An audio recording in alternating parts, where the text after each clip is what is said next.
ناظرین اس وقت میں موجود ہوں تحصیل پیر میں جہاں پر شائقین کرکٹ کے لیے پنجاب کی ہسٹری کا پہلا میچ ہے. جو شائقین کرکٹ ہیں ان کے لیے ایک عمرے کا ٹکٹ رکھا گیا ہے. ہم نے اناؤنس کیا تھا کہ ہم ایک عمرے کا ٹکٹ اناؤنس کریں گے. ہم نے یہاں پہ سامنے ایک باکس پڑا ہوا ہے, وہ اپنے شناختی کارڈ کی کاپی ڈال سکتے ہیں. جسٹ ایک اسٹیمپ لگے گی اور انشاءاللہ آج رات ہی ہم اس کی اناؤنسمنٹ کر دیں گے. سپورٹس کرکٹ کے شائقین کے لیے ایک عدد عمرے کا ٹکٹ دیا جائے گا. اس ایونٹ کے آرگنائزر جو ہیں ہمارے ساتھ موجود ہیں, ہم ان سے بات کرتے ہیں. جی السلام علیکم. جی وعلیکم السلام. سر سب سے پہلے تو آپ کو بہت بہت مبارک, آپ نے اتنا بڑا جو ہے ایونٹ جو ہے اس کا انعقاد کیا ہے. بہت شکریہ بہت شکریہ.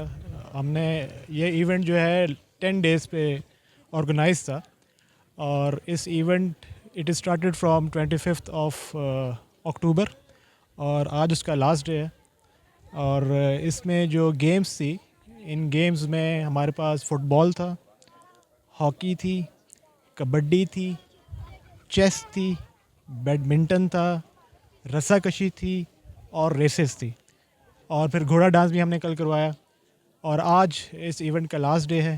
اس لاسٹ ڈے پہ صرف ہم نے کرکٹ رکھی ہے, اور کرکٹ کے علاوہ ریسز آج صبح ہم نے کمپلیٹ کر لی ہیں. اس میں 3 کلومیٹر کی ایک ریس تھی, پھر ہماری 100 میٹر کی ریس تھی, پھر ہمارے انڈر 10 بچوں کی ریس تھی.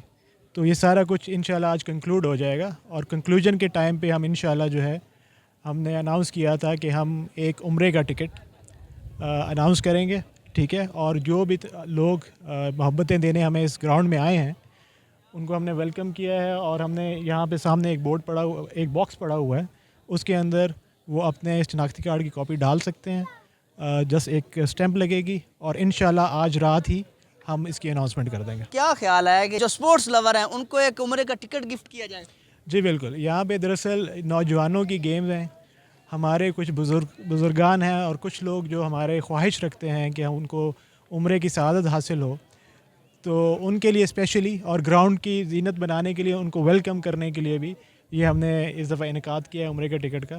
دیکھیں کون خوش نصیب اس کو لے کے جاتا ہے. جی جی بالکل آپ کی صحیح بات ہے, وہ خوش نصیب ہی ہوگا جو یہاں سے عمرے کا ٹکٹ لے کے جائے گا. آپ ہمیں یہ بتائیں, یہ 10 روزہ سپورٹس ایونٹ تھا, اس پہ کون کون سے کھلاڑی ہیں, خصوصاً بالخصوص جو پاکستان لیول کے ہیں وہ ادھر اس گراؤنڈ میں آئے ہیں؟ ہمارے پاس جو کبڈی کا ایونٹ تھا, اس میں کبڈی کے ایونٹ میں ہمارے پاس پولیس کے کھلاڑی تھے, ہمارے پاس مختلف اضلاع کے جو ہیں وہ ہمارے پاس ریڈر آئے ہیں. اور اس کے علاوہ جو ہاکی تھا, ہاکی میں ہمارے پاس 4 اوپن آل پاکستان تھے, ان میں سے میجورٹی جو تھی وہ آرمی پلیئرز کی تھی. ٹھیک ہے, اور اسی طرح جو ہمارا آج فٹ بال میں بھی 2 اوپن آل پاکستان تھے. کرکٹ میں آج 4 میرے خیال میں آل پاکستان ہیں, جس میں واجد لیفٹی, کالیہ صاحب, مجھے ساروں کے نام تو بھی یاد نہیں ہیں, ٹھیک ہے, تیمور مرزا, تو وہ آج زینت بنیں گے اس ایونٹ کی انشاءاللہ. کیا کہتے ہیں ہماری نوجوان جنریشن جو ہے انہیں آپ سپورٹس کے حوالے سے کیا میسیج دینا چاہیں گے ہمارے چینل سے؟ بالکل جی, یہ سارا کچھ کروانے کا مقصد یہ ہے کہ لوگوں کے اندر جوش و جذبہ پیدا کیا جائے. جو ینگ لڑکے ہیں ان کو وہ دیکھنے جب آتے ہیں تو وہ بھی اس کی طرف اٹریکٹ ہوتے ہیں. جب اس کی طرف اس کی اٹریکشن ہوتی ہے تو وہی کچھ محنت کرنے کی کوشش کرتے ہیں. اور ہمارا مقصد یہ ہے کہ ایکول اپرچونیٹیز ملیں. ہم جو پچھلے سالوں سے کرواتے ہیں, پچھلے 7 سال سے جو ہم لوگ کروا رہے ہیں, اور ہم اس کو ہر دفعہ ایک اسٹیپ فردر لے کے جاتے ہیں. پہلی دفعہ لوکلی کروا رہے تھے, اس دفعہ this time we have converted into all Pakistan.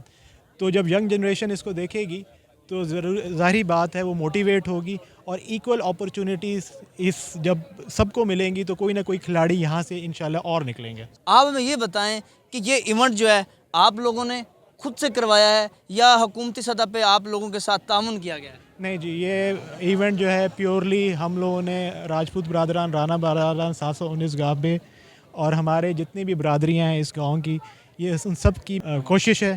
ٹھیک ہے, اور اس میں لیکن ہم نے کسی سے کوئی روپیہ, 1 روپیہ بھی نہیں لیا. ایون جو ہمارے چیف گیسٹ بھی یہاں پہ آتے ہیں, کیونکہ لوگوں نے اس کا بنایا ہوا ہے کہ جو کوئی چیف گیسٹ آئے اس سے کچھ پیسے پکڑ لیے, کچھ اسپانسر سے پیسے پکڑ لیے. ہمارے یہاں بالکل بھی اس طرح نہیں ہے, ہم کسی سے 1 روپیہ نہیں لیتے, اور سارا کا سارا سیلف اسپانسرڈ ہے. سر اگر اس طرح کے ایونٹس اور اس طرح کے ایونٹ جو آپ نے کروایا ہے حکومتی سطح پہ کروائے جائیں تو کیا کہتے ہیں سپورٹس کا جو گراف ہے وہ آپ کہاں پہ دیکھتے ہیں؟ بے شک جی, جتنے ایونٹ زیادہ ہوں گے, جتنے لوگوں کی اٹریکشن بڑھے گی, اتنے ہی لوگ موٹیویٹ ہوں گے اور اس طرف آئیں گے, اپنی موبائل اسکرولنگ سے باہر نکلیں گے. ٹھیک ہے, اور گراؤنڈ جب آباد ہوں گے تو ظاہری بات ہے صحت مند پاکستان بنے گا, بیماریاں کم ہوں گی اور پاکستان کا نام روشن ہوگا. اسپورٹس ہو اور لوگ کراؤڈ نہ ہو, آپ جیسے لوگ نہ ہوں, پروموٹ کرنے والے نہ ہوں, تو اس چیز کا کوئی یعنی کہ فائدہ نہیں ہے. یہ آپ لوگوں سب کی ملی کاوش ہے کہ آپ اس کو کامیاب کروا رہے ہیں.